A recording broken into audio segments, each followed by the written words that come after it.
munaasabadan ayaa ahayd munaasabad lagu abaalmarinayo haldoorka sanadkan waxaana abaalmarinta loo gartay in uu yahay haldoorka sanadkan Professor Maxamed Daahir Afrax. بعض هالدور بلاد شرف وهي بعض هالدور ومع مستي دكتور محمد داهر أفراح دلال كيسة من نمو دي أسو نولين في دولة لماذا الصومالية horumarinta afka iyo hal-abuurkii iyo dhiirigelinta qoraalka iyo qorayaasha. waxaana munaasabada soo qabanqaabiyey dhalinyarada haldoor oo ugu horeyso Dayax Axmed.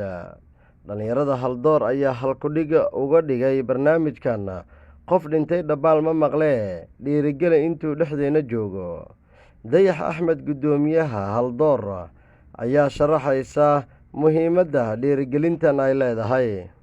sababta ugu weyn ee barnaamijkani loo aasaasay waxay tahay waxaan arkaa qof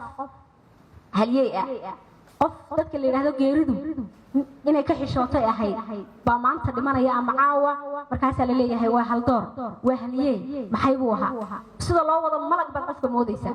waxa laga yaabaa dadka amaanaya inay ka mid yihiin dad uu ka noolaan kari waayay.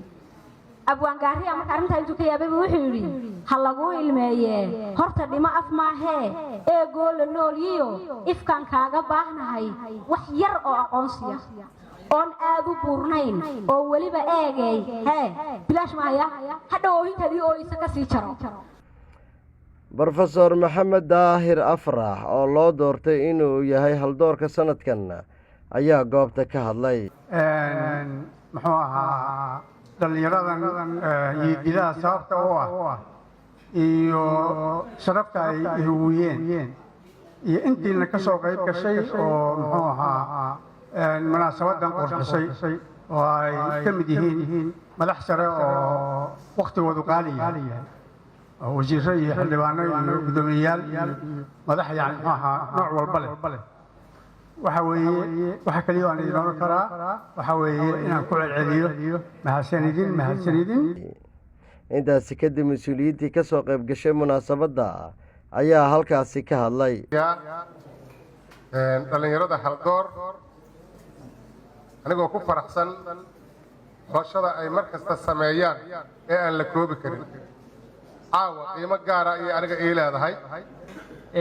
haldoor waxaan uga mahad celinayaa tiimka haldoor oo ay ugu horeyso Dayax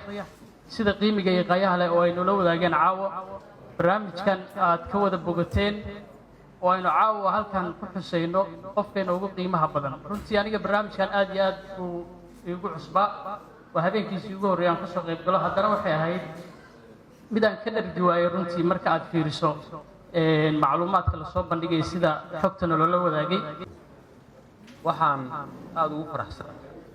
xafladii labaad oo haldoor inaan ka qayb galo caawa midda ka horreysay waa jooga in dhalinyaro ah oo dadka lacag ururiya oo dariiqa dadka dhibaataysan inta Yurub iyo Ameerika laga soo aamino lacag loo soo diro qof markaas maxaas caruur badan dhibaataysan lacagta u qaybiya buu ahaa qofkii ka horreeyey دكتور محمد داهر أفراح. runtii hadda Dayax iyo haldoor kulli mar un baa la siin doonaa laftigooda muxuu ahaa maxaa loo bixin doonaa taas weeye in la isweydiiyo. gabagabadii wasiirka haweenka Soomaaliya iyo wasiirka arrimaha dibadda ee dowladda Soomaaliya ayaa ka hadlay waxayna hambalyo u direen Professor Maxamed Daahir Afrax oo loo gartay inuu yahay haldoorka sanadkan. waxaan u mahadcelinayaa tiimka haldoor oo barnaamijkan maskaxdiisa lahaa walaashay Dayax barnaamij dalkeenu u baahnaa maama waxaa jiri jirtay la dhihi jiray dhimoy halka amaano dhankeeni gobolada koonfureed aan isticmaalno taasoo micnaheedu tahay dhimo ha lagu amaanee qof markuu dhinto ilaahay subxaana wa tacaala in loo tuugo loo duceeyo intaasaa anfacaysa laakiin in la amaano waxba kuma tarayso mar qofkii intuu nool yahay in la dhiirogeliyo oo la amaano runtii waa wax aad u fiican aan u baahnayn waan ku faraxsanahay runtii in gabdhaha Soomaaliyeed gabar ka mid ah ay keento fikirkaas dayax oo iyadu de haldoor joogta iska sanad kasta qof baa haldoor 4 bilood qof baa haldoor laga dhigaa laakiin iyadu waa haldoorkii haldoorada dooraneysay marka waa iska haldoor iyo dadka la socda aad u mahadsantihiin afrax mar kale hambaliyo dhalinyaro mustaqbalka Soomaaliya idinka caawa halkaan present ka tiin insha Allah kulligiin waxaan rajeynayaa dooro noqotaan gabdhiyo wiilalba cabdullaahi maxamed sheekhdon warbaahinta SBC muqdisho anigu waxaan isticmaalaa Samtel isagu ma uu isticmaalo Samtel anigu in badan baan Samtel ku hadli karaa balse isagu sidaa ma samayn karayo warmaahay run miya waa runtay 24 saacadood waxaan ku hadlaa 2500 oo shilin oo waa bilaash bishii oo dhan waxaan ku hadlaa $5 oo kali ah caadi ma aha maxaad mar hore igu sheegi weyday fikir